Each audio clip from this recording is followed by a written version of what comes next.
Hello everyone, welcome to my channel tips on mathematics और real analysis के आज के इस वीडियो लेक्चर में हम डिस्कशन करने वाले हैं कॉचेस सेकंड थ्योरम ऑन लिमिट।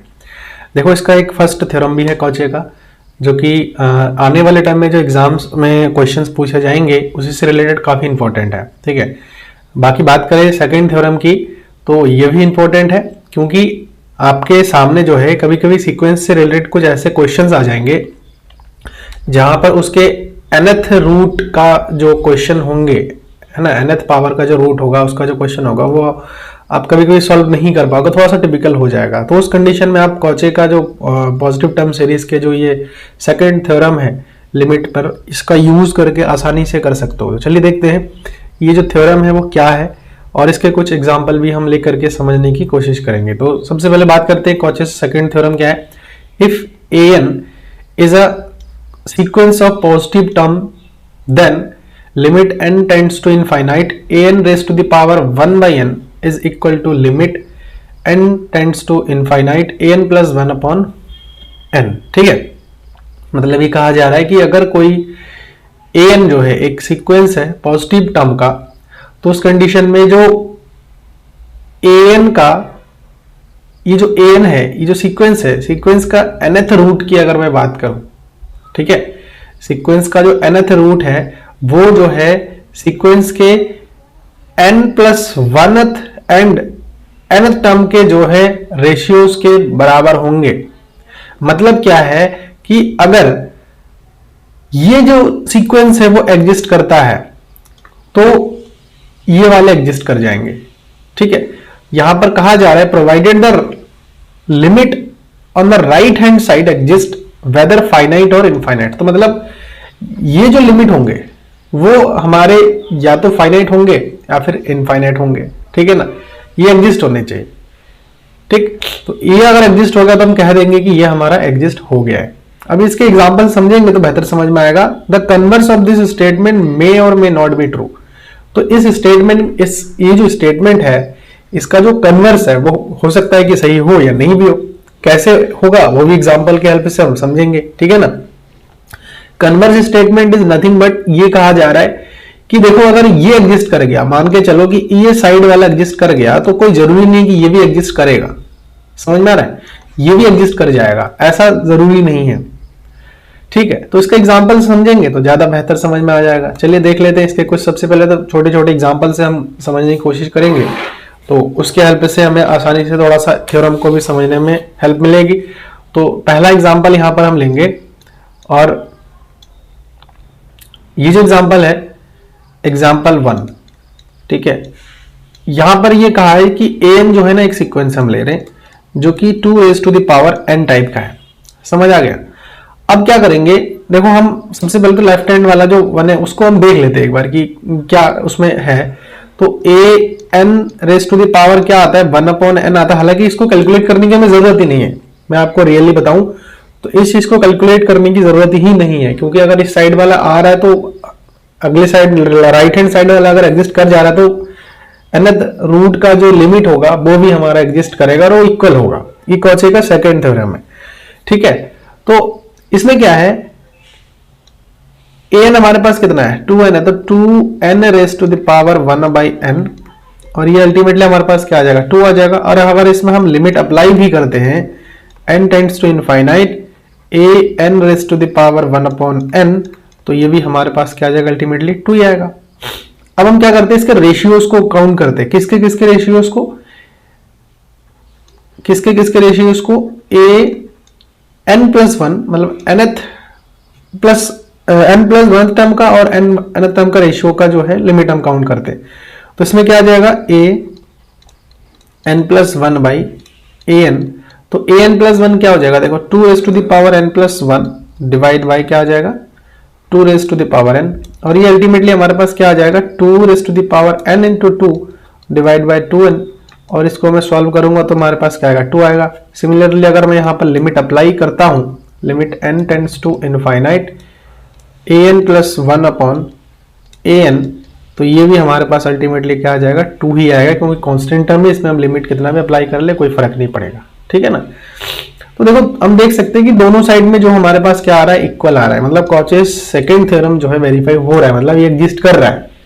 समझ में आ रहा है? तो देखो ये जो पार्ट मैंने यहां पर बताया आप लोगों को, इस चीज को आपको करने की जरूरत नहीं है। समझ में आया? इस चीज को आपको जरूरत नहीं है, हालांकि ये ऑलरेडी अंडरस्टूड है कि वेरीफाई होना ही होना है कि अगर ये वाला एग्जिस्ट कर रहा है तो अल्टीमेटली इसका जो वैल्यू होगा, ये वाला एग्जिस्ट कर गया ना, तो मतलब इसका वैल्यू भी हमारे पास 2 ही आना है, इसका लिमिट भी हमारे पास कितना आना है, 2 आना है। चलिए एक एग्जांपल और ऐड करूंगा मैं यहाँ पे। ये जो एग्जांपल है वो है an एग्जांपल नंबर 2। ठीक है, एग्जांपल नंबर 2 an जो है ना फैक्टोरियल n दे रखा है। क्या दे रखा है? an जो है फैक्टोरियल n दे रखा है। तो अब हम क्या करेंगे, a n raise to the power 1 by n type को कैलकुलेट करेंगे। तो जब इसको हम कैलकुलेट करेंगे तो हमारे पास क्या आ जाएगा, देखो n factorial raise to the power 1 by n, यही होगा। अच्छा, इसका लिमिट अगर अप्लाई करते हैं, लिमिट अगर अप्लाई करेंगे तो ये क्या आएगा, चलो इस पर हम डिस्कस करेंगे अभी, है ना, इस पर हम डिस्कशन करेंगे। देखो क्या आ रहा है, n फैक्टोरियल और यहाँ पर आ जाएगा 1 बाई n। अब इसके लिए हमारे पास पता नहीं है क्या आना है, अभी चलते हैं कैलकुलेट करते हैं, क्योंकि राइट हैंड लिमिट कैलकुलेट करेंगे तो हमारे पास इजीली पता लग जाएगा। Limit n tends to infinite a n plus 1th term upon a n, इसका रेशियो कैलकुलेट कर लेते हैं। तो क्या आ जाएगा, limit n tends to infinite और a n प्लस 1 क्या आ जाएगा, देखो अगर a n हमारा n फैक्टोरियल है तो a n plus 1th term क्या आ जाएगा, n प्लस 1 का फैक्टोरियल आ जाएगा, और डिवाइड में a n हमारे पास n फैक्टोरियल ऑलरेडी है। अच्छा, ऊपर वाले को खोलेंगे, जो बड़ा नंबर होगा उसी को हम खोलते हैं, तो ऑब्वियसली बात है, तो यहाँ पर हमारे पास क्या आ जाएगा, सबसे पहले n प्लस 1 आ जाएगा और n माइनस 1 हो जाएगा, तो यहाँ पर फैक्टोरियल आ जाएगा और n फैक्टोरियल आ जाएगा, इससे कैंसिल हो जाएगा, और यहाँ पर लिमिट भी है हमारा n टेंड्स टू इनफाइनाइट। तो ये अल्टीमेटली क्या आ जाएगा, इनफाइनाइट रखेंगे तो ये हमारा इनफाइनाइट आ जाएगा। इट मीन कि ये जो हमारे पास आ रहा है ये भी हमारा जो है इनफाइनाइट हो जाएगा। ठीक है, तो ये कॉचे का सेकंड थ्योरम से जो है, जो nth रूट है इसका जो लिमिट है वो भी इनफाइनाइट करेगा। तो वही स्टेटमेंट में भी बता रखा था कि भैया या तो पॉजिटिव वाला हो, मतलब या तो देखो एग्जिस्ट करने वाली बात है ना, या तो वो हमारा फाइनाइट हो जाए या तो हमारा वो इनफाइनाइट हो जाए, दो चीजें बता था। तो इसमें हमारे क्या आ गए, इनफाइनाइट आ गए। क्लियर? चले आगे बढ़ते हैं, और एक एग्जांपल छोटा सा और ऐड करूंगा मैं यहाँ पे, जिससे कि आपको समझ में आ जाए। और एक कन्वर्स के लिए जो हमने स्टेटमेंट पढ़ा था ना कि इसका कन्वर्स जो है ट्रू नहीं होगा, उसके भी एग्जांपल अब देखेंगे, तो वहां से आपको थोड़ा सा कन्वर्स स्टेटमेंट का आइडिया लग जाएगा। ठीक, तो देखो an जो है ना, एग्जांपल नंबर 3, जो an दिया हुआ है वो है n square plus 1 by e raise to the power n। ठीक है, ये हमारे पास an दिया हुआ है। अब ना हम यहां पर क्या करेंगे, हमें जो है nth लिमिट को, इसको nth रूट के लिमिट कैलकुलेट करना है। तो क्या आ जाएगा, limit n tends to infinite. ठीक है, या तो उसको इस टाइप से भी हम लिख सकते हैं, चलो इसको पहले मैं ऐसे लिख देता हूं डायरेक्टली, पहले हम जो है उसको कैलकुलेट कर लेते हैं। ठीक है, रेशियोज को कैलकुलेट कर लेते हैं। तो limit n tends to infinite, ठीक है, an प्लस 1 अपॉन an, तो क्या आ जाएगा यहाँ पे, limit n tends to infinite an plus 1 की अगर मैं बात करूं तो यहाँ आ जाएगा 1 n प्लस 1 का होल स्क्वायर प्लस 1, डिवाइड में आ जाएगा e raise to the power n plus 1, और पूरे के डिवाइड में आएगा हमारे पास an ना, तो n square plus 1 upon e raise to the power n। Solve करेंगे, कैलकुलेशन करेंगे तो हमारे पास क्या आएगा, देखो यहाँ पर limit n tends to infinite, और यहाँ पर आ जाएगा n स्क्वायर प्लस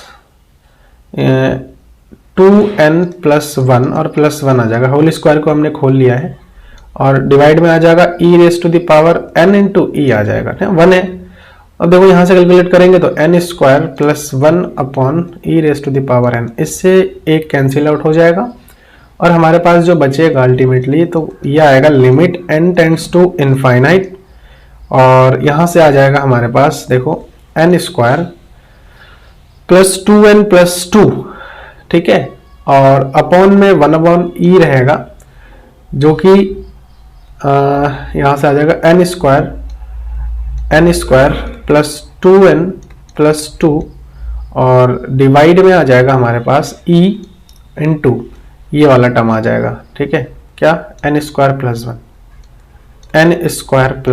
1। अब इसके लिमिट को कैलकुलेट करेंगे तो देखो e तो हमारा कांस्टेंट है, तो इसको हम 1/e के फॉर्मेट में ले लेते बाहर, और यहां से अगर मैं एन स्क्वायर कॉमन लूंगा तो इसको मैं ऐसे लिख सकता हूँ, limit n tends to infinite. Limit का मैंने आपको कॉन्सेप्ट बता रखा है, कैसे सॉल्व करते हैं इस टाइप के क्वेश्चंस को। आई थिंक समझ में आ गया होगा आपको, वहां से वीडियो अगर देखा है तो आपको जरूर समझ में आ जाएगा, मैं यहाँ पे डायरेक्ट बता रहा हूँ। ठीक है, तो यहां से आ जाएगा देखो 1 plus 2/n plus 2/n square, clear. और यहाँ पर आ जाएगा हमारे पास n स्क्वायर कॉमन आ जाएगा, तो 1 प्लस 1/n स्क्वायर। तो अल्टीमेटली हमारे पास जो आएगा वो 1/e टाइप का आएगा। क्यों? क्योंकि हमने इसको कैलकुलेट कर लिया, यहाँ 1 आ जाएगा, ये सब 0 हो जाएगा और ये हमारे पास 1 आ जाएगा, तो 1/e आ जाएगा। मतलब इसका जो हमारे पास लिमिट आ रहा है e to the power -1 आ रहा है। इट मीन कि हमारे पास जो nth, this imply limit n tends to infinite an raised to the power 1/n भी हमारा क्या आ जाएगा, e raised to the power -1 आ जाएगा। कॉचेस सेकंड थ्योरम से हम ऐसे कैलकुलेट कर सकते हैं। जबकि आप अगर डायरेक्टली अगर nth रूट के लिमिट को कैलकुलेट करने की कोशिश करोगे तो आपका थोड़ा सा कॉम्प्लिकेटेड हो जाएगा, और उस कंडीशन में आप हो सकता है कि मिस्टेक भी कर जाओ। ठीक है, तो ये जो 3 क्वेश्चन था बहुत ही नॉर्मल क्वेश्चन थे, जो कि इस थ्योरम को समझने में आपको बहुत हेल्प करेगा। ठीक है, अब चलिए हम जो है इसमें एक एग्जांपल और ऐड करेंगे, जो कि कन्वर्ज स्टेटमेंट को बताएगा। ठीक है, कन्वर्ज स्टेटमेंट ट्रू नहीं है, जो कि आपको मैंने बता रखा है, तो वो चीज थोड़ा सा हेल्पफुल रहेगा आपको यहां समझने में। चलिए देखते हैं। तो एग्जांपल जो है an जो दिया हुआ है, ठीक है, an जो दिया हुआ है वो है 2 raised to the power -1 plus -1 to the power n आ जाएगा। ठीक है, तो देखो सबसे पहले हम क्या करेंगे, यहाँ पर an raised to the power 1/n calculate कर लेंगे। ठीक है, तो 1/n कैलकुलेट करेंगे तो क्या आएगा, देखो ये टोटल जो है ना हमारे क्या है पावर में है ना, तो उसको थोड़ा सा और सही से लिखेंगे तो आई थिंक आपको अच्छे समझ में आएगा। देखो यहाँ पे इसको इस टाइप से लिख लेते हैं, देखो 2 raised to the power -n plus, ठीक है, पावर में ही है ये, -1 raised to the power n। तो अब इसको कैलकुलेट कर लेते हैं। देखो an हमारे पास क्या है, 2 raised to the power -n plus -1 raised to the power n, और इस पूरे के अपॉन में हो ना, इसको हम क्या करने, स्क्वायर लगाने, तो 1/n लगाने, तो ये आ जाएगा हमारे पास। सॉल्व करेंगे तो 2 raised to the power -1 plus -1 raised to the power n upon n। अब इसमें लिमिट अप्लाई कर देते हैं, तो लिमिट अगर मैं अप्लाई कर दूं n टेंड्स टू इनफाइनाइट, ठीक है, n raised to the power 1/n, तो हमारे पास क्या आ जाएगा, देखो ये तो हमारे पास क्या आ जाएगा टोटली, इसमें अगर इनफाइनाइट करेंगे तो ये टोटल 0 हो जाएगा, तो मतलब हमारे पास क्या आ रहा है 2 raised to the power -1 आ रहा है, और इट मीन ये क्या दे देगा 1/2 दे रहा है, मतलब जो nth रूट है उसका लिमिट हमारे पास 1/2 आ रहा है। अब हम कैलकुलेट करते हैं इसके रेशियोज के, n+1 और an वाले टर्म के रेशियोज के लिमिट कैलकुलेट करते हैं। अगेन देखो limit n tends to infinite an+1 upon an की अगर मैं बात करूं तो यहां से क्या आएगा an+1। अब यहां पर हम जो है n+1 टर्म को कैलकुलेट करना है, तो यहां पर आ जाएगा हमारे पास 2 raised to the power -n plus यहां पर जो है 1 आएगा, ठीक है, -n प्लस -1 आ जाएगा, यहां पे ब्रैकेट यूज करेंगे तो ठीक रहेगा। ठीक है, चलो क्योंकि माइनस साइन है तो हम यहाँ पर ब्रैकेट लगाएंगे तो आसान हो जाएगा हमारे लिए थोड़ा सा, तो -n+1 आ जाएगा, फिर plus -1 to the power n+1 आ जाएगा। ठीक, ये हमारा हो गया, और डिवाइड में हमारे पास आएगा वही nth term 2 raised to the power -n plus -1 raised to the power n। अब इस चीज को अगर हम कैलकुलेट करें तो हमारे पास क्या आ जाएगा, देखो इसको हम थोड़ा अलग अलग करके लिख सकते हैं। देखो यहां पर क्या कर सकते हैं, हम इस वाले पार्ट को उठा करके ऊपर ले जाते हैं, तो क्या हो जाएगा 2 raise to the power minus n plus 1 plus -1 raise to the power n plus 1, और इस वाले 2 को मैं ऊपर ले जाऊंगा तो ये प्लस का n और माइनस का हो जाएगा -1 raise to the power n। समझ में आया? इस वाले पार्ट को ऊपर ले गया तो ये जो पावर हो जाएगा वो हमारे माइनस में कन्वर्ट हो जाएगा, मतलब माइनस का प्लस हो जाएगा और प्लस का यहाँ पर हो जाएगा माइनस। अब इन दोनों को अगर कैलकुलेट करेंगे तो ये हमारे पास आएगा limit n tends to infinite, और ये हमारे पास आ जाएगा 2 रेज़ टू द पावर। देखो 2 रेज़ टू द पावर यहाँ से ये -n है और ये +n है, ये अल्टीमेटली क्या दे देगा, 0 दे देगा, और किसी की पावर 0 हो जाएगा, it mean it will give 1। ठीक है, तो यहां से आ जाएगा हमारे पास 2 रेज़ टू द पावर, एक तो हमारे पास -1 आ जाएगा क्योंकि यहां से -1 आएगा, प्लस यहां पर आएगा हमारे पास -1 raise to the power n plus 1, क्योंकि एक टर्म हमारा n प्लस 1 का है, और एक टर्म हमारे यहां से बचेगा जो कि माइनस का -1 के पावर यहां पर हमारे पास n हो जाएगा। अब देखो इस वाले टर्म का अगर जो है मैं एक इसका लिमिट लेता हूं, ठीक है ना, तो क्या आ जाएगा इसके लिमिट को, मैं एक बार इस वाले पॉइंट को लिख भी लेता हूं। देखो यहां पे limit n tends to infinite, और हमारे पास क्या आया n प्लस 1th टर्म, और nth टर्म जो हमारे पास आया वो है limit n tends to infinite, और ये आ जाएगा हमारे पास 2 raise to the power -1 plus -1 to the power n plus 1, यही आया था हमारे पास। ठीक है ना, -1 raise to the power n। अब देखो यहां पर अगर n की जो वैल्यूज है उसको हम रखें तो ये हमारे पास क्या आएगा, दो चीजें निकल के कैलकुलेट करके देख लीजिएगा। अगर मैं n की वैल्यू को इवन रखता हूं, मतलब 2 4 6 8 10 इस टाइप से मैं अगर रखता हूं तो ये हमारे पास आएगा 1/8, और अगर मैं n की वैल्यू को ऑड रखता हूं, ऑड आप कोई भी नंबर रख करके देख लीजिए, ठीक है, वो हमारे पास आ जाएगा 1/2। ठीक है, ये हमारे लिए हो जाएगा n जो है n इज इवन, और ये जो हमारे पास 1/2 कब देगा, जब n जो है हमारे पास क्या हो, ऑड हो। अब आपने नोटिस किया है तो लिमिट डज नॉट एग्जिस्ट, मतलब लिमिट एग्जिस्ट नहीं कर रहा है। ठीक है, लिमिट डज नॉट एग्जिस्ट, तो ये कन्वर्ज स्टेटमेंट को जो है बता रहा है कि जो कन्वर्ज स्टेटमेंट है वो हमेशा के लिए क्या है, ट्रू नहीं होता है ना। कन्वर्ज स्टेटमेंट हमेशा के लिए ट्रू नहीं होता है, तो हेंस यहां पर आप लिख सकते हो converge need not be true. ठीक है, converse need not be true, not be true. ये क्लियर हो गया कि अगर हमारे पास nth रूट का जो लिमिट है वो एग्जिस्ट कर रहा है तो कोई जरूरी नहीं है कि उसके जो n प्लस 1 और n वाला सीक्वेंस है उसका जो रेशियो है उसका लिमिट भी एग्जिस्ट करेगा या इक्वल आएगा। समझ में आया? तो ये जो है थ्योरम का स्टेटमेंट था, सेकंड थ्योरम का। आपको काफी सारे क्वेश्चन में इसको जो है सॉल्व करने में, अप्लाई करने में आसानी हो जाएगा क्वेश्चन सॉल्व करने में। ठीक है, आई थिंक ये क्लियर हो गया है, और कोई डाउट अगर आपके मन में है तो आप लोग कमेंट के माध्यम से मेरे से पूछ सकते हैं। ठीक है, वीडियो कैसा लगा अपना एक फीडबैक मुझे जरूर दीजिए।